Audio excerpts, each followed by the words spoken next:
আমাদেরকে দেখায় দেন ফেরেশতারা ওখান থেকে এক চিমটি মাটি সংগ্রহ করে মায়ের পেটের 2 ফোঁটা নাপাক পানি আর আমার কবরস্থানের মাটি, এই 3টা জিনিসের সমন্বয়ে ফেরেশতারা আমাদের দেবতা হবে।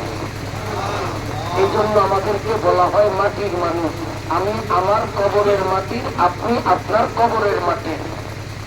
যেই জায়গার মাটি দিয়ে এই দেহ নির্মিত হয়েছে, আমি সারা জীবন যেখানে থাকি না কেন আমার শেষ ঠিকানা ওই মাটি। তো আল্লাহ মানুষদেরকে বানাইছেন কি দিয়ে? মাটি। আর আরেকটা সম্প্রদায়কে আল্লাহ বানাইছেন নূর দিয়ে। ইয়াতাশাক্কালু বিআশকালিন মুখতালিফা, যারা যখন যেমন খুশি তেমন আকৃতি ধারণ করতে পারে, সেই জাতিটার নাম হলো ফেরেশতা। আমাদের হায়াতের একটা লিমিটেশন আছে, সময় আছে। গড়ে বর্তমানে আমরা 40 বছর বাঁচি, কেউ কম কেউ বেশি। গড় পর্দায় আমরা কতদিন বাঁচি? 40 বছর। কিন্তু আল্লাহ যেই ফেরেশতাদেরকে বানাইছেন, একজন ফেরেশতাও মরে না। ফেরেশতারা মৃত্যুবরণ করবে ইসরাফিল যেদিন সিংহায় ফু দিবে। তাদের হায়াত কিয়ামত পর্যন্ত। এই ফেরেশতাদের মধ্যে এক এক ফেরেশতাকে আল্লাহ এক একটা দায়িত্ব দিয়েছেন, প্রত্যেকে যার যার দায়িত্বে নিয়োজিত। সেই ফেরেশতা জাতির মধ্যে এক শ্রেণীর ফেরেশতাকে দায়িত্ব দেওয়া হয়েছে 7 প্রকারের মানুষের জন্য আসমানের মতো পবিত্র পরিষ্কার পরিচ্ছন্ন জায়গায় বসে বসে 7 শ্রেণীর মানুষের জন্য সদা সর্বদা দোয়া করার জন্য। এই ফেরেশতারা মানুষের জন্য দোয়া করে, সব মানুষের জন্য না। কয় প্রকার মানুষের জন্য? 7 প্রকার। এখন ওই নিষ্পাপ মাসুম নূরের তৈরি ফেরেশতাদের আকাশের মতো পবিত্র জায়গায় বসে যে দোয়া করবে, সেই দোয়া যদি আমি আপনি পেতে চাই, তাহলে 7 দলের যে কোনো এক দলে আমাকে থাকতে হবে, ঠিক কিনা? যদি 7 দলের কোনো এক দলে থাকি তো ফেরেশতার দোয়া পাবো। আল্লাহ না করুক, যদি 7 দলের কোনো এক দলও না থাকি তো ফেরেশতাদের দোয়া আমার জন্য হবে না। এখন ফেরেশতাদের দোয়া পাওয়ার আশা আছে নি আপনাদের? নিয়ত আছে তো যে আল্লাহ ফেরেশতারা আমার জন্য দোয়া করুক? নিয়ত আছে ইনশাআল্লাহ। তাহলে এখন 7 শ্রেণী কে, এর পরিচয় জানতে হবে এবং দেখতে হবে যে আমি 7 নম্বরের কোন নম্বরে আছি। থাকলে আলহামদুলিল্লাহ, না থাকলে আজকে এই মাহফিলের আখিরি মুনাজাতের আগেই ফাইনাল সিদ্ধান্ত নিতে হবে যে আমি কোন নম্বরে থাকবো। ঠিক আছে? আল্লাহ তাআলা আমাদেরকে কবুল ফরমান। সবাই বলি আমিন। এই 7 শ্রেণীর মানুষের মধ্যে 1 নম্বর হলো ওই সমস্ত নারী পুরুষ জুয়ান বুড়া, দোকানদার কাস্টমার, জেলে চাষি, এক কথায় ওই মানুষ যেই মানুষগুলো প্রতি রাত্রে ঘুমানোর আগে ওযু করে। এখন হিসাব করুন, ঘুমানোর আগে ওযু করা, এই গুণটা আমার মনে হয় লক্ষ মানুষের মধ্যে তল্লাশি চালাইলে একজন বাহির করা মুশকিল হবে। তাহলে তো 1 নম্বরই আমরা উঠি। قال رسول الله صلى الله عليه وسلم من بات طاهرا إلى آخر الحديث। আল্লাহ পাকের নবী বলেন, যেই মুসলমান রাত্রে ঘুমানোর আগে ওযু করবে, ওযুর হালতে ঘুমাবে, ওই মানুষটার শিহরে আল্লাহর একদল ফেরেশতা দাঁড়িয়ে যায়। আল্লাহ পাকের নবী বলেন, এই লোকটা যতক্ষণ ঘুমন্ত থাকে ফালাম ইয়াস্তাইকিজ ইল্লা ক্বালাল মালাকু আল্লাহুম্মা ইগফির লি ফুলান ইবনে ফুলান। আল্লাহর ফেরেশতা আল্লাহর কাছে দোয়া করে, আল্লাহ এই মানুষটা ওযু করে নিদ্রা গিয়েছে, আমি বেগুনাহ নিষ্পাপ ফেরেশতা মাবুদ আপনার কাছে দোয়া করি এই লোকটা ঘুম থেকে জাগ্রত হওয়ার আগে আগে তার সারা জীবনের গুনাহগুলো আপনি মাফ করতে হবে। আল্লাহ রাব্বুল আলামিন ফেরেশতাকে বলেন, ও ফেরেশতা তুমি সাক্ষী থাকো, আমার বান্দা ঘুম থেকে জাগ্রত হয়ে শোয়ার থেকে সোজা হয়ে দাঁড়ানোর আগে আগে তার সারা জীবনের সমস্ত গুনাহগুলো আমি আল্লাহ মাফ করে দিলাম। रहे किस्मत के उम्मत के लिए फजले इलाही से, रहे किस्मत के उम्मत के लिए फजले इलाही से, कसीम हौज कौसर हश्र के दिन मुस्तफा होगा। হাসরের মাঠে হাউজে কাউসারের পানি বিতরণকারী আখিরি নবী মুহাম্মদুর রাসূলুল্লাহ সাল্লাল্লাহু আলাইহি ওয়াসাল্লামের উম্মত হয়ে বৃষ্টি পড়ছে। তা আমরা ভিতরে ঢুকি, যেহেতু আকাশ খারাপ হয়ে গেছে, বর্ষা পড়তেছে, আমরা সবাই মসজিদের ভিতরে ঢুকি। অত্যন্ত জরুরি আলোচনা হবে ইনশাআল্লাহ, শিক্ষণীয় আলোচনা যা আমাদের দৈনন্দিন জীবনের কাজে লাগবে। আমরা সকলেই মসজিদের ভিতরে আসি, আমরা মসজিদের ভিতরে আসি সবাই। ফেরেশতারা দোয়া করে কয় প্রকার মানুষের জন্য? 7 প্রকার। কথাগুলো বাড়ি নিতে হবে। 7 প্রকার। তার মধ্যে 1 নম্বর হলো যারা ঘুমাবার আগে ওযু করবে। আচ্ছা, ঘুমানোর আগে যদি ওযু করি এতে কি আমাদের পয়সা খরচ হবে? না। 2-5 ঘন্টা সময় নষ্ট হবে না।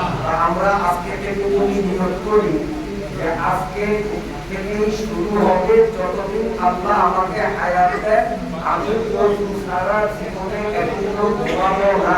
আমরা নিয়ত করতে পারি সবাই।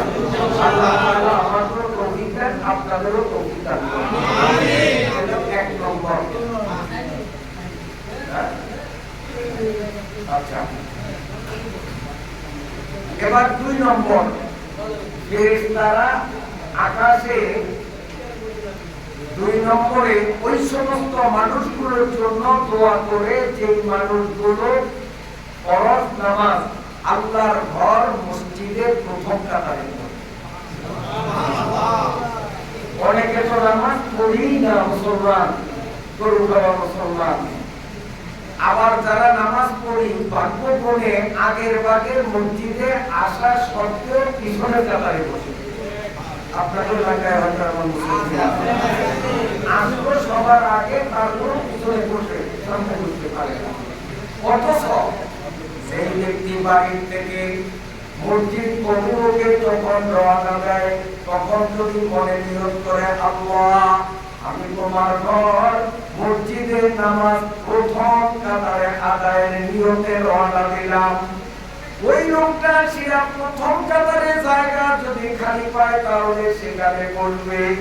যদি দেখে প্রথম কাতার পূর্ণ হয়ে গেছে, সেই কাতারে জায়গা পায়, এই সাউন্ড কমাইতে হবে, সেই কাতারে জায়গা পায় ওই কাতারেই বসলে তবুও সে যেন প্রথম কাতারেই পড়লো। কারণ প্রথম কাতারে পড়া, প্রথম কাতারে জায়গা পাইলো, সেখানে বসলো। পরবর্তীতে দেখে একজন সম্মানী ব্যক্তি তিনি পিছনে বসছেন। এখন সামনের ব্যক্তি সম্মানী ব্যক্তিকে সম্মান প্রদর্শন পূর্বক যদি সামনের কাতারে জায়গা করে নিজে পিছনের কাতারে যান, তিনিও যেন প্রথম কাতারই নামাজ পড়েন।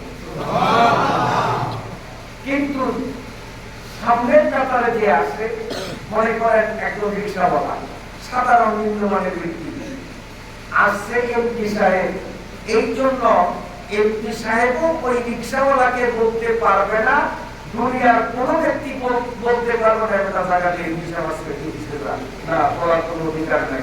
রিক্সাওয়ালা আগে আসছে, সে আগে জায়গায় নিছে, তারই হক, সে সেখানে থাকবে।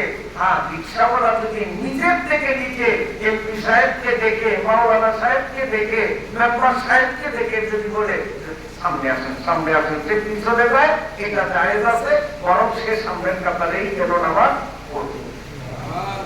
আল্লাহ ফেরেশতাদের দোয়া পাইতে হলে এক নম্বর কাজ আবারও বলছি, ওযু করে ঘুমানো। দুই নম্বর কাজ হলো প্রথম কাতারে ফরজ নামাজ আদায় করা। যদি মসজিদে আগের ভাগে আসতে পারি, প্রথম কাতারে জায়গা খালি দেখি, প্রথম কাতার অ্যাবাউট করে পিছনের কাতারে বলবো না। ঠিক আছে? ঠিক আছে? আল্লাহ তাআলা আমাদের তৌফিক দান করেন। 3 নম্বর, সাধ্য অনুযায়ী সামর্থ্য মতো আল্লাহকে খুশি করার জন্য দান দক্ষিণা যারা করে তাদের দোয়া পায়। সামর্থ্য অনুযায়ী একজন গরিব মানুষ রিক্সা চালায়, সে হয়তো 5 টাকা দান করলো, আরেকজন শিল্পপতি পুঁজিপতি সে 5 লক্ষ টাকা দান করলো, আরেকজন মধ্যবিত্ত সে 5,000 দিল, আরেকজন না ধনী না গরিব সে হয়তো 500 টাকা দিল। এক কথায় যার যার ব্যক্তিগত সামর্থ্য অনুযায়ী দানের হাত যারা বাড়িয়ে দেয়, আল্লাহর ফেরেশতা তাদের জন্য দোয়া করে সামর্থ্য অনুযায়ী। এই দানের দ্বারা একদিকে আল্লাহর ফেরেশতাদের দোয়া পাওয়া যায়, অন্যদিকে এই দানের দ্বারা দোজখের আগুন নিভে যায়। দান করলো না যেন দোজখের আগুনে পানি ঢেলে দিল। সুবহানাল্লাহ। আরেকটা হাদিস সংক্ষেপে বলতেছি, রাসূলুল্লাহ সাল্লাল্লাহু আলাইহি ওয়াসাল্লাম একদিন ফজরের নামাজ শেষ করে মসজিদ থেকে বের হয়ে একা একা কোথায় জানি রওনা দিলেন, সাথে কাউকে নেননি। সবসময় নবীজি একা চলতেন না, নবীজি যখন যেতেন তার পেছনে পেছনে অন্যান্য সাহাবীরাও থাকতেন। কিন্তু একদিন নবী আলাইহিস সালাম আবু বকরকে সাথে আসতে দিলেন না, ওমর, ওসমান, আলী এক কথায় কাউকে না বললেন তোমরা আসবে না, আমি একা যাবো। হাঁটতে হাঁটতে হাঁটতে হাঁটতে আল্লাহর পয়গম্বর রাসূলুল্লাহ সাল্লাল্লাহু আলাইহি ওয়াসাল্লাম অনেক দূরে হযরতে আব্দুর রহমান ইবনে সুমরা রাদিয়াল্লাহু তাআলা আনহু, নবীজির একজন সাধারণ সাহাবী, বড় বড় সাহাবী না, আবু বকর ওসমানের মতো প্রথম সাহাবী না, একেবারে নিম্ন ক্লাসের সাহাবী আব্দুর রহমান ইবনে সুমরা বাড়িতে গিয়ে দরজা বন্ধ, নবীজি দাঁড়ানো। হযরতে আব্দুর রহমান ইবনে সুমরা কেন কেন দরজাটা খুললেন? দরজা খুলিবা মাত্রই রাসূলুল্লাহ সাল্লাল্লাহু আলাইহি ওয়াসাল্লামকে তার দরজায় দাঁড়ানো দেখে তিনি নবীজিকে সালাম দিয়ে বললেন, ইয়া রাসূলুল্লাহ, মনে হয় আজকের পৃথিবীতে আমার যে ধন্য আর কোন মানুষ না, কারণ আপনার মতো নবীকে আমার মতো সাধারণ একটা মানুষ দাওয়াত দিয়ে আনাও সম্ভব না, আর বিনা দাওয়াতে নিজে নিজেই আপনি আমার বাড়ির সামনে হাজির। আমার যে প্রসন্ন কপাল, আমার যে ভাগ্যবান, আমার যে ভালো মানুষ আর এই পৃথিবীতে। ইয়া রাসূলুল্লাহ, আমার মনে হয় আপনি নিজে নিজে বিনা দাওয়াতে আমার মতো গরিবের বাড়িতে এমনিতে আসেননি, নিশ্চয়ই কোনো না কোনো কারণ আছে, কারণ ছাড়া আপনি এমনিতে আসতে পারেন না। নবী তো কি কারণে এসেছেন বিষয়টা কি একটু জানতে পারি? বলবেন? আল্লাহর নবী বলেন, ও আমার সাহাবী আব্দুর রহমান, ঠিক বলেছ,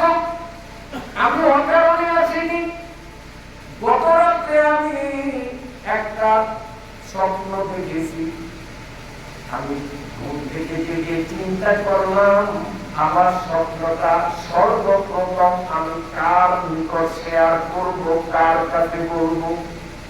আমি অনেক চিন্তা ভাবনা করে কেন নিজে নিজেই সিদ্ধান্তে উপনীত হলাম আমার রাত্রিকালীন দেখা এই স্বপ্ন আবু বকরকে বলবো না, আমি প্রথমে ওমরকে বলবো না, ওসমানকে বলবো না, আমি দুনিয়ার কোন মানুষকে প্রথম বলবো না। গত রাত্রে যে স্বপ্নটা দেখলাম এই স্বপ্নটা সর্বপ্রথম আমার সাহাবী আব্দুর রহমানকে বলবো। আমি আমার দেখা স্বপ্নের বিবরণ তোমাকে শোনাতে এসেছি, তুমি কি শুনতে রাজি আছো? হযরত আব্দুর রহমান আবেদ আব্দুকে বলেন, ইয়া রাসূলুল্লাহ, কি বলেন? দুনিয়ার মানুষের স্বপ্ন আর আপনার স্বপ্ন এক নয়, কারণ মানুষের কিছু স্বপ্ন সত্য, কিছু স্বপ্ন মিথ্যা, কিছু স্বপ্ন অযথা। কিন্তু আপনি আল্লাহর নবী, আপনার স্বপ্ন কোনদিন ভুল হতে পারে না। ব্যর্থ স্বপ্ন আপনি দেখেন না, আপনার স্বপ্নটাও ওই। অতএব আপনার স্বপ্ন আমি কেন শুনবো না? অবশ্যই শুনবো। আপনি বলেন আপনার স্বপ্ন এটা কাল্পনিক নয়, এটা মিথ্যা নয়, অবাস্তব নয়, বরং আপনার জাগ্রত অবস্থায় কোন কিছু দেখা যেমন সত্য, নিদ্রিত অবস্থায় দেখা স্বপ্ন তার চেয়েও সত্য। কারণ নবীজির চোখ ঘুমাতো কিন্তু অন্তর ঘুমাতো না। সেই হাদিসে বর্ণিত আল আইনানে তানামু ওয়াল কলবু ইয়াতাযাম। নবীজি বলেন, আমি যখন ঘুমাই আমার ঘুম তোমাদের ঘুম এক না।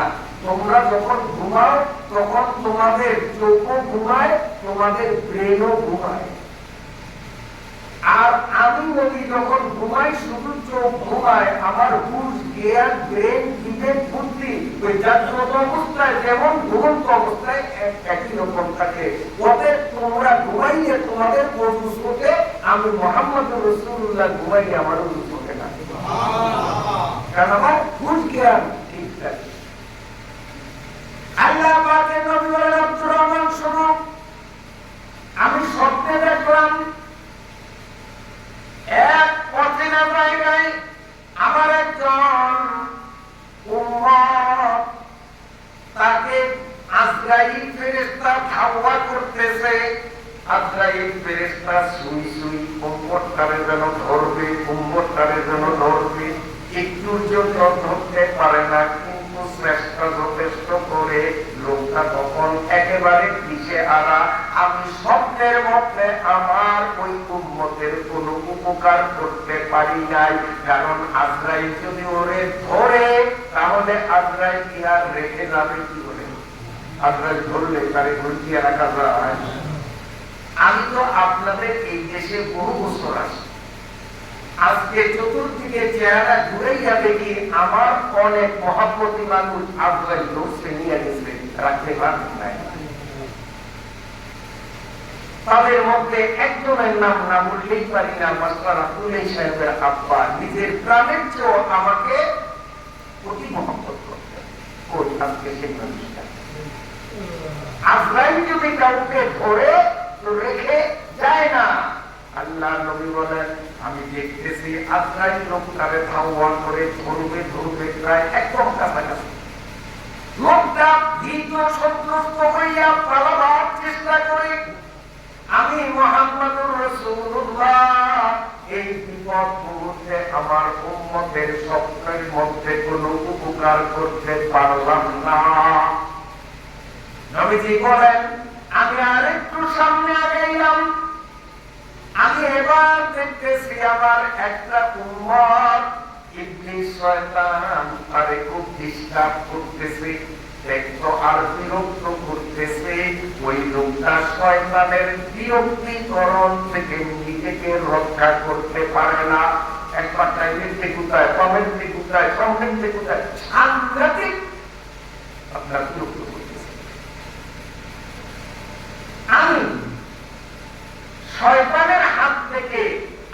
উম্মতটাকে রক্ষা করতে পারলাম না, আমি মনে মনে খুব ব্যথিত।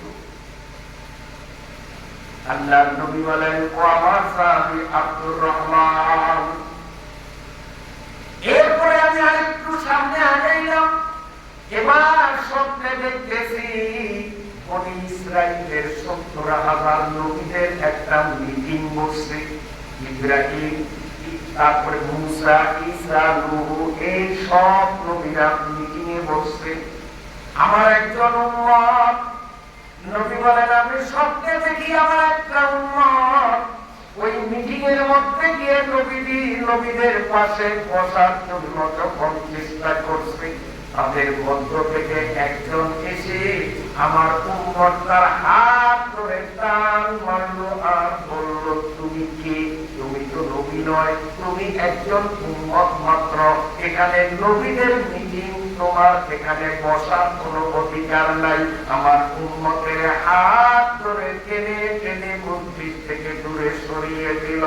আমি উম্মতের কান্দারি, উম্মতের পাগল নবী মনে মনে সাংঘাতিক মর্মাহত হলাম, ব্যথিত হলাম। আমার উম্মতটাকে এভাবে তাড়িয়ে দিল, আমি এটাকে অপমান বোধ করলাম, আমি নিজে নিজে লজ্জিত হলাম। কিন্তু আমার উম্মতটারে সম্মানের সাথে নবীদের মধ্যে সে বসাইতেও পারলাম না। কিন্তু মনে খুব ব্যথা পাইলাম যে আমার উম্মতকে এইভাবে টানা হিসরা করলো, এটা তো আমাকেই অপমান করা হলো। আল্লাহ পাকের নবী বলেন, আব্দুর রহমান, আমি আরেকটু সামনে আগাইলাম। এবার সামনে আগাইয়া দেখি একটা জায়গা, দূর দূরে কালো অন্ধকার। এই কালো অন্ধকারের মধ্যে আমার একটা উম্মত দাঁড়ানো। এই উম্মতটা আলো জ্বালানোর জন্য কোন উপকরণ তার কাছে ছিল না।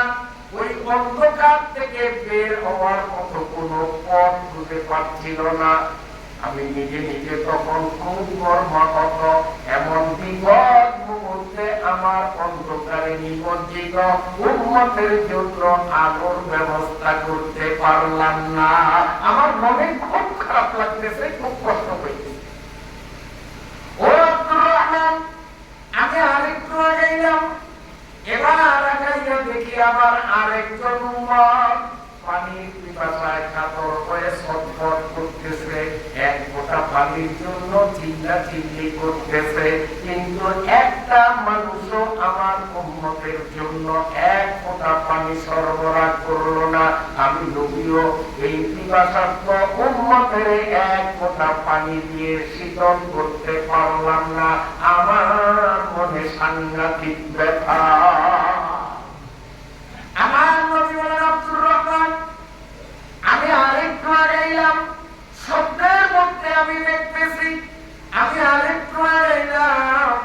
এবার আগাইয়া দেখি বিরাট একটা আগুনের কুণ্ডলী, অগ্নির শিখা গুলো দাউ দাউ দাউ দাউ করে প্রজ্বলিত।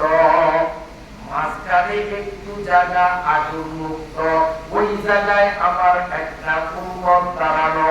উম্মতটা চেষ্টা করে আগুনের ভেতর থেকে সে বের হওয়ার জন্য, কিন্তু ডাইনে আগুন, বামে আগুন, অগ্রে আগুন, পশ্চাতে আগুন, উপরে আগুন, নিচে আগুন। এই আগুনের ভেতর থেকে বের হওয়ার হাজারো চেষ্টা সত্ত্বেও আমার উম্মতটা কোনো মতে বের হতে পারে না। আমি মুহাম্মাদুর রাসূলুল্লাহ আমার উম্মতের এই বিপদ সংকুল জায়গা থেকে উত্তোলন করতে পারলাম না। আমার মনের ব্যথার কোনো কুল-কিনারা ছিল না। হযরত আব্দুর রহমান ইবনে সুমরা রাদিয়াল্লাহু তাআলা আনহু বললেন, ইয়া রাসূলুল্লাহ, আপনি 6টা মানুষের বিবরণ দিলেন। ইয়া রাসূলুল্লাহ,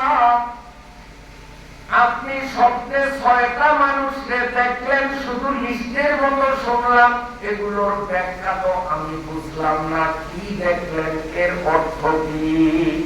নবী তো একটু বুঝাইয়া বলবেন কি?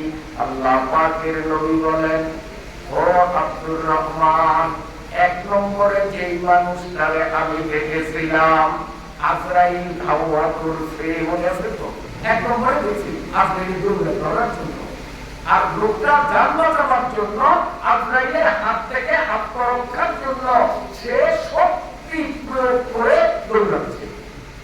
ও আব্দুর রহমান ইবনে সুমরা, আমি লক্ষ্য করে দেখলাম আজরাইল এবং আমার উম্মত দুইজনের মাঝখানে একটা শক্ত প্রাচীর, শক্ত দেওয়াল আকস্মিক দাঁড়িয়ে গেল। ওই দেয়ালের গায়ে বড় করে সাইনবোর্ড লেখা ছিল হাযিহি খিদমাতুল ওয়ালিদাইন। সুবহানাল্লাহ। নবীজি বলেন, আমি দেখলাম যে এই পাশে আজরাইল, এই পাশে আমার উম্মত, মাঝখানে একটা সুদৃঢ় মজবুত উঁচা দেয়াল হয়ে গেল। এই দেয়ালের এপারে আজরাইল, এপারে আমার উম্মত। এখন আজরাইলের বাবারও ক্ষমতা নাই যে আমার উম্মতের দাওয়াত করবে, কারণ দেয়াল দেয়াল নেই। আমি দেখলাম ওই দেয়ালের গায়ে লেখা হাযিহি খিদমাতুল ওয়ালিদাইন।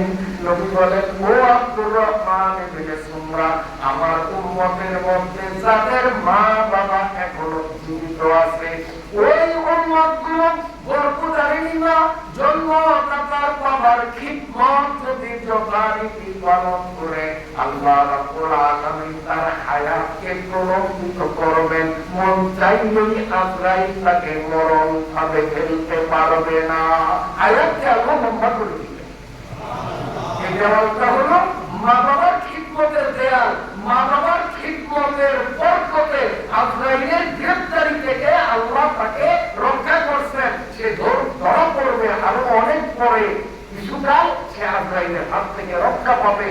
এজন্য যাদের মা বাবা জীবিত আছে, কখনো এমন কোন আচরণ আমাদের দ্বারা যেন পরিলক্ষিত না হয় যে আচরণে মা বাবার মনে ব্যথা আসে। মা বাবা হাত উত্তোলন করে দোয়া বদুয়া করতে হয় না।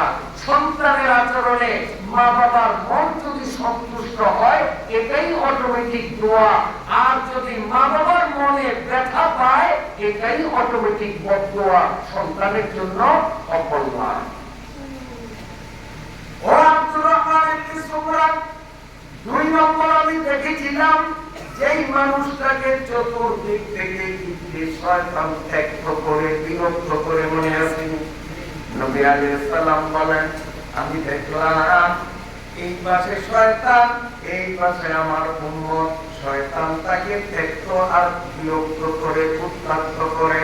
হঠাৎ দেখলাম দুইজনের মাঝখানে একটা সুউচ্চ দৃঢ় মজবুত দেয়াল তৈরি হয়ে গেল।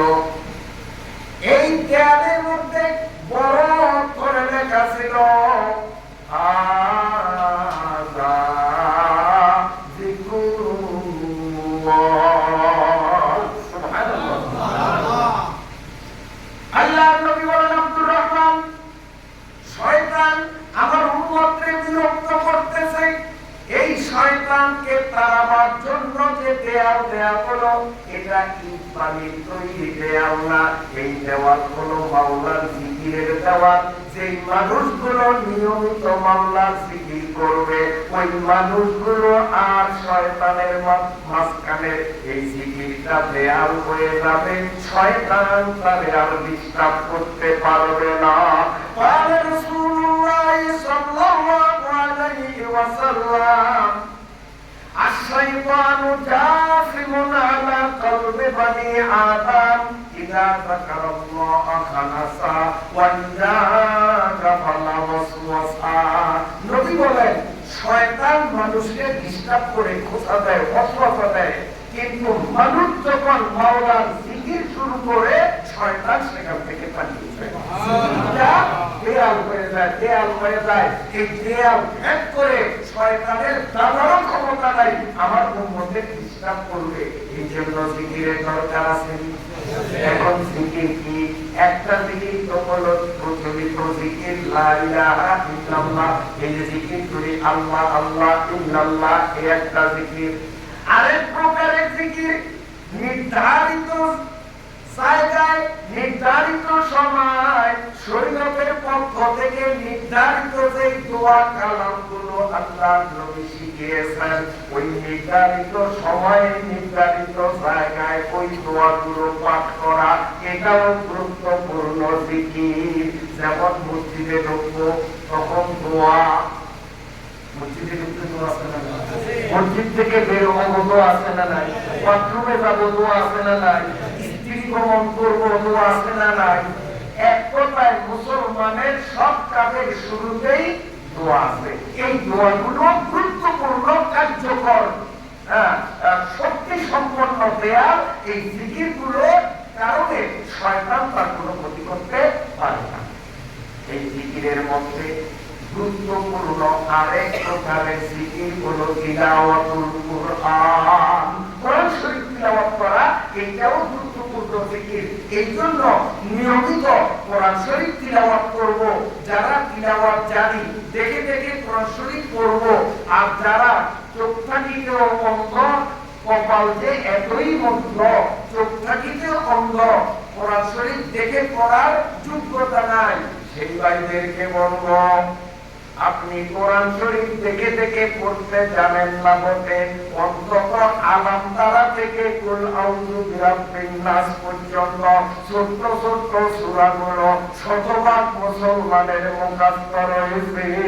আপনারা এইগুলো কোরআন শরীফের সূরা। যারা কোরআন শরীফ দেখে পড়তে জানেন তারা তো পড়বেন, যারা দেখে কোরআন পড়তে পারেন না দুইটা সবক দিয়ে গেলাম। একটা হলো যারা কোরআন তিলাওয়াত জানেন তাদের পাশে বসে বসে তিলাওয়াত শুনবেন। যদি তেমন সুযোগ না হয় অন্তত আলাম তারা থেকে কুল আউযু বিরাব্বিন নাস পর্যন্ত একাগ্র চিত্তে সূরাগুলো পড়বেন আর বলবেন, আল্লাহ আমি তোমার কালামের জানি তা পড়ি, বাকিটাও যদি জানতাম সেটাও পড়তাম। মনে আবেগ থাকলে এটাও জিকির হয়ে যাবে। নবী আলাইহিস সালাম বলেন, ও আব্দুর রহমান ইবনে সুমরা, 3 নম্বরে দেখেছিলাম বনি ইসরাইলের 70,000 পয়গম্বরের মিটিং। ওই মিটিং এর মধ্যে আমার একটা উম্মত অংশগ্রহণের চেষ্টা করলে তাকে তাড়িয়ে দেওয়া হয়েছে, মনে আছে? আল্লাহর নবী বলেন, আমি তখন নিজেকে নিজে অপমানিত বোধ করলাম, মনে সাংঘাতিক ব্যাপার। হঠাৎ করে দেখলাম আমার ওই উম্মতের সামনে একটা সাইনবোর্ড থেকে যেন দাঁড়িয়ে গেল। ওই সাইনবোর্ডের মধ্যে লেখা, হাযা রাসূলুল জানাবা। এটা পবিত্র স্বপ্নদোষ হওয়া কিংবা স্বামী স্ত্রীর বৈধ মিলন দ্বারা শরীর অপবিত্র হলে অতি তাড়াতাড়ি যারা শরীরকে পবিত্র করার জন্য এই ফরজ গোসলকে গুরুত্ব দিয়ে তাড়াতাড়ি আদায় করবে সেই মানুষগুলোর জন্য আল্লাহর নবী বলেন, আল্লাহ পাকের পয়গম্বর বলেন, এই যে ফরজ গোসলে বিলম্ব করত না, অতি তাড়াতাড়ি পবিত্রতা অর্জন করত, এইটা একটা সাইনবোর্ড হয়ে গেল। এই সাইনবোর্ড যখন এসে গেল, হঠাৎ করে দেখলাম প্রত্যেকে একজন শক্তিমান ব্যক্তি আসলো। আয়েশা আমার উম্মত তার হাত ধইরা বলতেছে, ও আখিরি নবীর উম্মত, তুমি ওই ছোটখাটো নবীদের মজলিসে না যাওয়া তোমার জন্য কোনো দুঃখের কারণ নয়।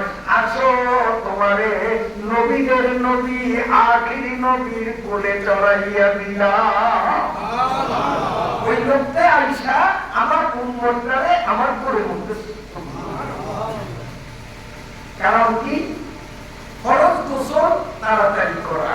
কিন্তু খোঁজ দিলে দেখা যায় বেলা 10টা বাজে, শরীর অপবিত্র হলো রাত 2:30টায়, বেলা 10টা বাজে, তার কোনো গোসলের চিন্তা নাই। এমন মানুষও আমাদের সমাজে হাজার হাজার রয়েছে।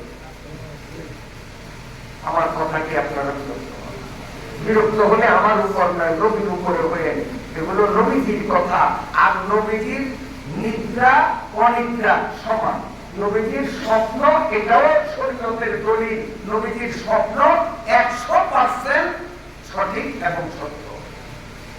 আল্লাহ পাকের নবী বলেন, ও আব্দুর রহমান ইবনে সুমরা, এরপরে যে আমি দেখলাম এক ঘোর কালো নিশ্চিদ্র অন্ধকারাচ্ছন্ন পরিবেশে বিপদ সংকুলন জায়গায় আমার একটা উম্মত আটকা পড়েছে। হাজারো চেষ্টা করে সে আলোর ব্যবস্থা করতে পারছে না, ওই অন্ধকার থেকে বের হওয়ার কোনো পথ খুঁজে পাচ্ছে না। আল্লাহ পাকের নবী বলেন, ও আব্দুর রহমান, আমি হঠাৎ দেখলাম আমার সেই উম্মতের সামনে একটা সাইনবোর্ড ভেসে উঠলো। এই সাইনবোর্ডের মধ্যে বড় করে লিখিত, হাযা হজ্জুকা ওয়া উমরাতুক। সুবহানাল্লাহ, সুবহানাল্লাহ। নবীজি বলেন যে সাইনবোর্ডে লেখা, ও আখিরি নবীর উম্মত, তুমি যে অন্ধকারের মধ্যে পড়েছো, আলোর কোন সুযোগ তোমার নাই। এই যে জীবনে তুমি হজ করেছো, উমরা করেছো, এই হজ আর উমরা তোমার জন্য দুইটা বাতিতে রূপান্তরিত হয়েছে। ওই হজ আর উমরার বাতি যখন জ্বলে উঠলো, সঙ্গে সঙ্গে অন্ধকার বিদূরিত হয়ে গেছে। অন্ধকার তাড়ানোর পথ একটাই, সেটা আলো জ্বালিয়ে দেওয়া।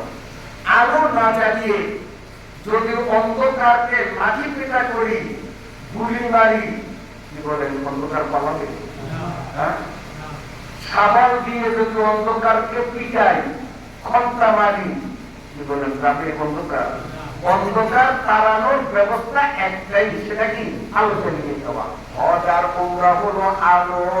যে মুসলমানের উপরে হজ ফরজ হয়েছে, তারা যদি হজ করে, আল্লাহর ঘর তওয়াফের মাধ্যমে যারা উমরা করবে, এই হজ আর উমরা তার জন্য আলো হবে।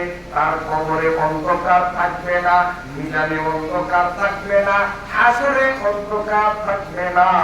এই হজ আর উমরা তার জন্য হবে দুইটা লাইট। এই জন্য বলবো, যাদের উপরে হজ ফরজ করে গেছে আর গরিবসি করতে নাই, যতটা সম্ভব অতি তাড়াতাড়ি হজ করার চেষ্টা করুন। তার কারণ জীবনের কোন গ্যারান্টি আছে নাই। বহু মানুষ হজে যাবেন, এত সকালে সময় জমি কিনে নেই, ভাটারিয়া শহরে একটা দোকান বিক্রি করবো, এটা কিনে নেই, হজ আগামীতে করবো। এইভাবে করতে করতে দেখা যায় বিনা হজেই দুনিয়া থেকে বিদায়। কাজে হজ যাদের উপরে ফরজ, মোটেও দেরি করতে নাই। তার কারণ রাসূলুল্লাহ সাল্লাল্লাহু আলাইহি ওয়াসাল্লাম বলেন, যার উপরে হজ ফরজ, সে যদি বিনা হজে মারা যায়, নবীজি বলেন ঈমান নিয়ে মরতে পারবে না, তার মৃত্যুটা হয়তো ইহুদি মার্কা মৃত্যু হবে অথবা খ্রিস্টান মার্কা মৃত্যু হবে। মাতা ইহুদিয়ান আও নাসরানিয়া, সে ইহুদি হয়ে মরবে, খ্রিস্টান হয়ে মরবে, মুমিন হয়ে মরা তার বাকি চলবে না। নাউযুবিল্লাহ, নাউযুবিল্লাহ। আল্লাহ পাকের নবী বলেন, ও আব্দুর রহমান ইবনে সুমরা, আমি যে আরেকটা লোককে দেখছিলাম সাংঘাতিক ভাবে পিপাসায় কাতর, মনে আছে না? এই পিপাসায় কাতর ব্যক্তি পানির জন্য ছটফট করতেছে। ও আব্দুর রহমান, হঠাৎ দেখলাম তার সামনে একটা সাইনবোর্ড দাঁড়িয়ে গেল। ওই সাইনবোর্ডের মধ্যে লেখা, হাযা সিয়ামু। ও আখিরি নবীর উম্মত, আল্লাহর বান্দা, তুমি যে পিপাসায় কাতর হইয়া গেছ, দুনিয়ার জমিনে তুমি রমজানের রোজা করে গেছ, রমজানের পরে শাওয়ালের চাঁদে 6টা রোজা রেখেছ, এরপরে প্রতি চাঁদে চাঁদে আইয়ামে ঈদের রোজা রেখেছ, আশুরার রোজা রেখেছ। তুমি জীবনে যেই রোজাগুলো রেখেছ, আমি সাইনবোর্ড হইলাম তোমার সেই রোজা। নবীজি বলেন, হঠাৎ দেখি ওই সাইনবোর্ডের নিচে একটা অলৌকিক ভাবে কূপ তৈরি হয়ে গেল। প্রত্যেকে যেন একজন ব্যক্তি এসে ওই কূপ থেকে স্বচ্ছ মিষ্ট উম্মতের পান করাইয়া পরিতৃপ্ত করে দিল। সুবহানাল্লাহ। এই জন্য যে যত বেশি রোজা রাখবে, যে যত বেশি রোজা রাখবে, মিজানে পুলসেরাতে হাসরে কবরে তাকে জান্নাতের প্রথম মিষ্ট পানির ব্যবস্থা করা হবে। পিপাসা থাকবে না, পিপাসা থাকবে না। এই জন্য রোজা রাখবো, রোজা রাখবো। ফরজ রোজা তো রাখতেই হবে, তার পাশাপাশি নফল রোজাগুলো রাখার দরকার আছে। আল্লাহ তাআলা আমাদের তৌফিক দান করেন। 6 নম্বর, নবীজি বলেছেন যে আমি আমার আরেকটা উম্মতকে দেখেছিলাম অগ্নি কুণ্ডলীর মধ্যে আটকা পড়েছে, তার ডানে বামে সামনে পেছনে উপরে নিচে দেলুহান অগ্নিশিখা, বের হওয়ার কোনো উপায় ছিল না। আল্লাহ পাকের পয়গম্বর সাল্লাল্লাহু আলাইহি ওয়াসাল্লাম বলেন, আব্দুর রহমান, এই বিপদগ্রস্ত উম্মতের সামনে দেখলাম আরেকটা সাইনবোর্ড। এই সাইনবোর্ডের মধ্যে লেখা হাযিহি সাদকাতু। আল্লাহর নবী বলেন, ও আব্দুর রহমান, ও আব্দুর রহমান, এই সাইনবোর্ডের মধ্যে লেখা, ও আল্লাহর বান্দা আখিরি নবীর উম্মত, তুমি যে আগুনের মধ্যে আটকা পড়েছো, এই আগুন দুনিয়ার সাধারণ আগুন নয়, এই আগুন হলো জাহান্নামের আগুন। তুমি দুনিয়ার জীবনে তোমার তৌফিক অনুযায়ী, সাধ্য অনুযায়ী দান খয়রাত করেছো, তোমার এই দান খয়রাত গুলো জাহান্নামের আগুন থেকে বাঁচার জন্য যথেষ্ট হয়ে গেল। সুবহানাল্লাহ। এই জন্য আমরা সাধ্য অনুযায়ী দান সদকা করব। কয় প্রকার মানুষ ফেরেশতার দোয়া পাবে মনে আছে? 1 নম্বরে যারা ওযু করে ঘুমায়, 2 নম্বরে বুঝে গেছে এত সকালে বাড়ি নেওয়া লাগবে তো, 2 নম্বরে সামনের কাতারে প্রথম কাতারে যারা ফরজ নামাজ আদায় করার নিয়তে ঘর থেকে বের হয়, ঠিক আছে? 3 নম্বরে সামর্থ্য অনুযায়ী তাদের হাত প্রসারিত করে। এই 3 নম্বরের সাথে এই হাদিসটার সম্পর্ক আছে 6 নম্বর। এই জন্য আমি এই হাদিসটাকেও ওই হাদিসের সাথে যুক্ত করে দিলাম। সরকার উপকারিতা, সরকার দ্বারা জাহান্নামের আগুন নিভে যায়। নবী আলাইহিস সালাম বলেন, হাযিহি সাদকাতুকা, এই কথা লেখা সাইনবোর্ড যখন উঠলো, সাথে সাথে এতক্ষণ যা ছিল দেলিহান আগুন, ধাউ করে জ্বলন্ত আগুন, মুহূর্তের মধ্যে সেই আগুন ফুল বাগানে রূপান্তরিত হয়ে গেল। সরকার দ্বারা আগুন ফুল বাগান হয়ে যায়। এই জন্য আমরা কার্পণ্যতা করবো না, সাধ্যমতো আমরা সদকা করব।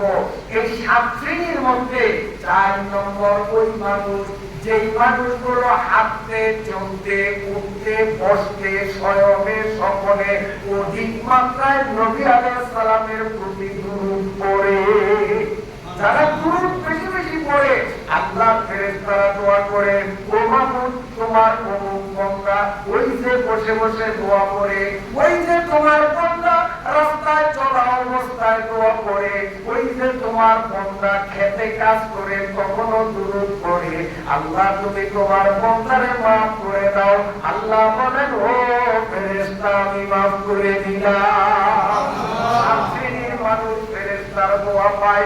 1 নম্বর ওযু করে যারা ঘুমায়, 2 নম্বর হলো আল্লাহ পাকের নবীর ঘোষণায় প্রথম কাতারে যারা নামাজ পড়ে, 3 নম্বর সাধ্যমতো সদকা করে, 4 নম্বরে ওই মানুষ যারা নবীজির উপরে বেশি বেশি দুরূদ পড়ে, সাল্লাল্লাহু আলাইহি ওয়াসাল্লাম, সাল্লাল্লাহু আলাইহি ওয়াসাল্লাম, সাল্লাল্লাহু আলাইহি ওয়াসাল্লাম, সাল্লাল্লাহু আলাইহি ওয়াসাল্লাম, সাল্লাল্লাহু আলাইহি ওয়াসাল্লাম। সবচেয়ে ছোট্ট দোয়া দুরূদ পাঠন ইনশাআল্লাহ বেশি বেশি করব, বেশি বেশি করব।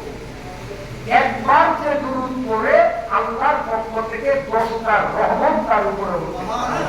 সুবহানাল্লাহ, সুবহানাল্লাহ।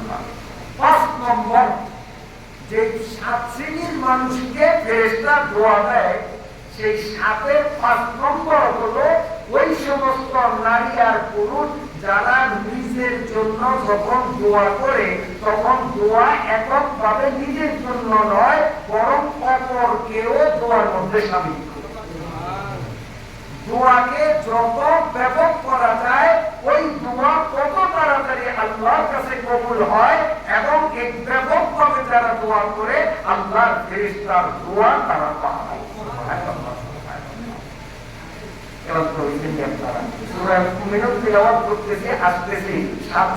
এখন 5 নম্বরে আছে, আর মাত্র 2টা নম্বর, এরপরে সূরা আসবো। বিরক্ত হননি আপনারা? বিরক্ত হন? আল্লাহ আল্লাহ। শোনেন, 2 বোন, একটা বিয়ের বয়স হয়েছে কিন্তু এখনো বিয়ে হয় না, আরেকটা ছোট্ট সবে পর্বতের রাতে বড় বোন দিনে দিনে দোয়া করতেছে। দোয়া শেষে ছোট্ট বোন বলে, আপু এত দীর্ঘক্ষণ দোয়া করলেন, কি দোয়া করছেন? এত লম্বা দোয়া? আরে মধুর বোন, তোর জন্য দোয়া করছি, বাবার জন্য দোয়া করছি, মার জন্য দোয়া করছি, দাদা দাদি নানা নানির জন্য দোয়া করছি, সবার জন্যই দোয়া করছি, কারণে ভাবতেই যায় বাবা আপনার নিজের জন্য করেন নাই। কারে তোদের দোয়া করতে করতেই তো অনেক সময় লাগছে, আমার নিজের জন্য দোয়া কত করে করবো, নিজের জন্য করার টাইম পেয়েছে। কি দোয়া করছেন একটু শুনেই দেয়। হয়তো শুন, আল্লাহর কাছে দোয়া করছি, আল্লাহ আমার ছোট্ট বোনটা আমারে কত আদর করে করে আপামনি ডাকে, গ্রামের ওর বয়সী মেয়েরা দুলাভাইয়ের সাথে কত আনন্দ ফুর্তি করে, আমার ছোট্ট বোনটার কপালে এখনো দুলাভাই মিলে নয়। আল্লাহ আমি নিজের জন্য তোমার কাছে কিছু চাই না, আমার ছোট্ট বোনটার জন্য মন মতো ভালো একটা দুলাভাই মিলাইয়া দাও। বলতো খুব খুশি, আরে আল্লাহ আমার জন্য এত সুন্দর দোয়া করছে।